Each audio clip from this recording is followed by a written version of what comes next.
Hi friends, good morning. ಎಲ್ಲರೂ ಹೇಗಿದ್ದೀರಾ? ನನ್ನ ಈ ಪರಿ ಉತ್ಸವ್ ಚಾನಲ್ಗೆ ಎಲ್ರಿಗೂ ಸ್ವಾಗತ. ಎಲ್ಲರೂ ಚೆನ್ನಾಗಿದ್ದೀರಾ ಅಂತ ಭಾವಿಸ್ತಾ ಇವತ್ತಿನ ಲಾಗ್ನ ಸ್ಟಾರ್ಟ್ ಮಾಡ್ತಾ ಇದ್ದೀನಿ. ಇವತ್ತು ಸಾಟರ್ಡೆ. ಇವತ್ತು ಬೆಳಗ್ಗೆಯಿಂದನೇ ಲಾಗ್ನ ಸ್ಟಾರ್ಟ್ ಮಾಡ್ತಾ ಇದ್ದೀನಿ. ಬೆಳಗ್ಗೆ ಎಲ್ಲ ಬಾಗಿಲು ತೊಳೆದು ಕಸ ಗುಡಿಸಿ ಬಾಗಿಲೆಲ್ಲ ತೊಳೆದು ಮನೆ ಮುಂದೆ ಒಂದು ಪುಟ್ಟದಾದ ರಂಗೋಲಿನ ಹಾಕೋತಾ ಇದ್ದೀನಿ. ಈ ನನ್ನ ರಂಗೋಲಿ ಹೇಗಿದೆ ಅಂತೇಳಿ ಕಮೆಂಟ್ ಮಾಡಿ ತಿಳಿಸಿ. ದಯವಿಟ್ಟು ನನ್ನ ವಿಡಿಯೋ ನೋಡಿ ಎಲ್ಲರೂ ಸಪೋರ್ಟ್ ಮಾಡಿ, ಲೈಕ್ ಮಾಡಿ, ಶೇರ್ ಮಾಡಿ, ಕಮೆಂಟ್ ಮಾಡಿ ಹಾಗೂ ಸಬ್ಸ್ಕ್ರೈಬ್ ಆಗೋದನ್ನು ಮರಿಬೇಡಿ. ಇವತ್ತಿನ ಲಾಗ್ನ ಸ್ಟಾರ್ಟ್ ಮಾಡೋಣ ಬನ್ನಿ.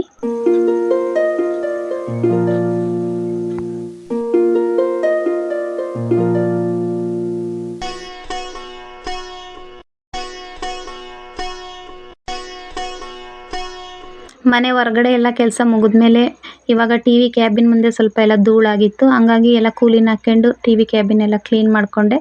ಎಲ್ಲ ಒರೆಸ್ಕೊಂಡ ನಂತರ ಎಲ್ಲ ಕಸ ಗುಡಿಸ್ಕೊಂಡು ನೆಲ ಎಲ್ಲ ಒರೆಸ್ಕೊಂಡೆ.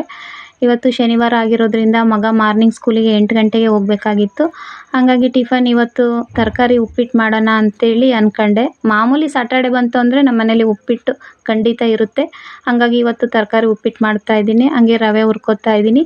ಹಾಗೆ ನಿಮ್ಮ ಜೊತೆ ಶೇರ್ ಮಾಡೋಣ ಅಂತೇಳಿ ಮಾಡ್ತಾಯಿದ್ದೀನಿ. ಬಾಣಲಿಗೆ ಎಣ್ಣೆ ಹಾಕಿ ಸಾಸಿವೆ ಜೀರಿಗೆ ಹಾಕಿ ಸಿಡಿಸ್ಕೊಂಡ್ಮೇಲೆ ಕಡಲೆಬೇಳೆ ಉದ್ದಿನಬೇಳೆ ಹಾಕೋತಾ ಇದ್ದೀನಿ.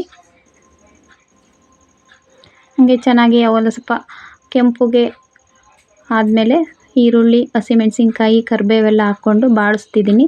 ಈರುಳ್ಳಿ ಸ್ವಲ್ಪ ಕೆಂಪುಗೆ ಆಗೋವರೆಗೂ ಬಾಡಿಸ್ಕೋಬೇಕು. ನಂತರ ಹಾಗೆ ಟೊಮೊಟೊ ಹಾಕಿದೆ. ಟೊಮೊಟೊ ಎಲ್ಲ ಫ್ರೈ ಆದಮೇಲೆ ಇವಾಗ ತರಕಾರಿ ಹಾಕ್ತಾಯಿದ್ದೀನಿ. ಬೀನ್ಸು, ಕ್ಯಾರೆಟು ಹಾಕಿದ್ದೀನಿ. ಇದೆಲ್ಲ ಚೆನ್ನಾಗಿ ಫ್ರೈ ಆಗಬೇಕು. ಈ ಚೆನ್ನಾಗಿ ಫ್ರೈ ಆಗಬೇಕು ಅಂದರೆ ಸ್ವಲ್ಪ ಉಪ್ಪು ಹಾಕ್ಕೊಂಡು ಚೆನ್ನಾಗಿ ಫ್ರೈ ಆಗಬೇಕು. ಉಪ್ಪು ಹಾಕಿದರೆ ಬೇಗ ಎಲ್ಲ ಫ್ರೈ ಆಗುತ್ತೆ. ಹಾಗಾಗಿ ಉಪ್ಪು ಹಾಕ್ತಾಯಿದ್ದೀನಿ. ಉಪ್ಪಿಟ್ಟಿನಲ್ಲಿ ತರಕಾರಿ ಹಾಕಿದ್ಮೇಲೆ ಅದು ಕ್ರಂಚಿನೆಸ್ ಆಗೇ ಇರಬೇಕು. ಫುಲ್ಲು ಸ್ನ್ಯಾಶ್ ಆಗಬಾರ್ದು. ಆ ಥರ ನಾವು ಒಗ್ಗರಣೆನ ಬಾಡಿಸ್ಬೇಕು. ನಂತರ ಒಂದು ಲೋಟಕ್ಕೆ 3 ಲೋಟ ನೀರು ಹಾಕಿ ಸ್ವಲ್ಪ ನಿಂಬೆಹಣ್ಣು ಹಿಂಡಿ ಅದು ಕುದಿಯೋವರೆಗೂ ಬಿಟ್ಟೆ. ಅದು ಕುದಿಬೇಕಾದ್ರೆ ನಾನು ಕೊತ್ತಂಬರಿ ಸೊಪ್ಪು ಹಾಕಿದ್ದೀನಿ.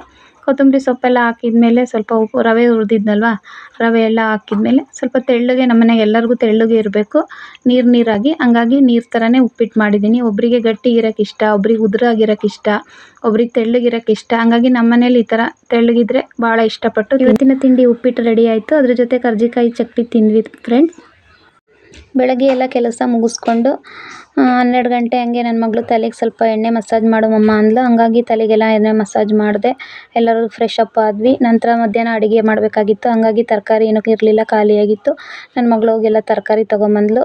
ಅಮ್ಮ ಮಧ್ಯಾಹ್ನಕ್ಕೆ ಸೊಪ್ಪು ಬೇಳೆ ಸಾಂಬಾರು ಮಾಡು ಅಂದ್ಲು. ಹಂಗಾಗಿ ನಾನು ಸೊಪ್ಪು ಬೇಳೆ ಸಾಂಬಾರು ಮಾಡೋಣ ಅಂತೇಳಿ ರೆಡಿ ಮಾಡ್ತಾಯಿದ್ದೀನಿ. ಇಲ್ಲಿ ನಾನು 2 ಥರ ಬೇಳೆ ಹಾಕ್ಕೊಂಡಿದ್ದೀನಿ. ಬೇಳೆ ಎಲ್ಲ ತೊಳ್ಕೊಂಡ್ಮೇಲೆ ಹಸಿಮೆಣಸಿನ್ಕಾಯಿ, ಸೊಪ್ಪು, ಪಾಲಕ್ ಸೊಪ್ಪಿನ ಮಾಡ್ತಾಯಿದ್ದೀನಿ ಇವತ್ತು. ಪಾಲಕ್ ಸೊಪ್ಪು ಹಾಗೆ ಟೊಮೊಟೊ ಹಾಕ್ಕೊಂಡೆ.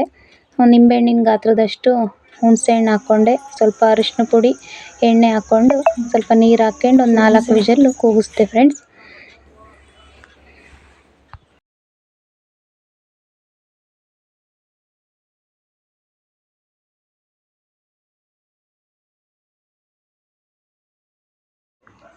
ಅದೆಲ್ಲ ಬೆಂದಮೇಲೆ ಇವಾಗ ಒಗ್ಗರಣೆ ಹಾಕಬೇಕಾಗಿತ್ತು. ಒಂದು ಪಾತ್ರೆಗೆ ಎಣ್ಣೆ, ಸಾಸಿವೆ, ಜೀರಿಗೆ, ಜಜ್ಜಿರೋಂಥ ಬೆಳ್ಳುಳ್ಳಿ, ಕರಿಬೇವು ಹಾಕಿದೆ. ಒಣಮೆಣಸಿನ್ಕಾಯಿ ಹಾಕಬೇಕಿತ್ತು. ನನ್ನ ಮಗಳ ಹತ್ರ ಮಾತಾಡ್ತಾ ನನಗೆ ಮರ್ತೇ ಹೋಗ್ಬಿಡ್ತು. ನಂತರ ಬೇಯಿಸಿರೋ ಅಂಥ ಕಟ್ಟು ಹಾಕಿದೆ. ಅದನ್ನೆಲ್ಲ ಬೇಳೆ, ಸೊಪ್ಪು ಎಲ್ಲ ಚೆನ್ನಾಗಿ ಸ್ನ್ಯಾಶ್ ಮಾಡಿ ಕಟ್ಟಿನೊಳಗೆ ಅಂದರೆ ಆ ಒಗ್ಗರಣೆ ಒಳಗೆ ಅದನ್ನು ಹಾಕಿದೆ. ಚೆನ್ನಾಗಿ ಒಂದು ಕುದಿಸ್ಬೇಕು. ಆವಾಗ ಸ್ವಲ್ಪ ಅರಿಶಿನ ಪುಡಿ, ಸಾಂಬಾರು ಪುಡಿ, ಉಪ್ಪು, ರುಚಿಗೆ ತಕ್ಕಷ್ಟು ಉಪ್ಪು, ಹಾಗೆ ಸ್ವಲ್ಪ ಬೆಲ್ಲ. ಇವಾಗ ಸಾಂಬಾರು ಕುದಿ ಬಂತು. ಇವತ್ತಿನ ಮಧ್ಯಾಹ್ನ ಊಟಕ್ಕೆ ಅನ್ನ ಸಾಂಬಾರು ರೆಡಿ ಆಯಿತು. ಇವತ್ತಿನ ವಿಡಿಯೋ ಇಷ್ಟ ಆಗಿತ್ತು ಫ್ರೆಂಡ್ಸ್. ಎಲ್ರಿಗೂ ನಮಸ್ಕಾರ, ಬಾಯ್.